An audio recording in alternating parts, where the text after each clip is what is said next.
Hello friends, in this quick tutorial I'm gonna be walking through how to remove Gmail account from Android. But before getting started this video, make sure to subscribe. How to unmute it. So first of all, open your phone settings and click on account and sync option, and here click on Google, and here you will get your older email account which are connected with your Android. So right now I'm going to remove this email account from my Android phone, so I'm going to clicking above this email and now click on this delete button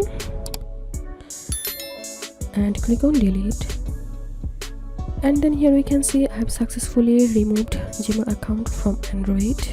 If you have any questions, feel free to post in description. If you think to see more WordPress videos, please check the links in descriptions. If this video helped you, give a thumbs up and please consider subscribe. How to unmute it. Thank you for watching.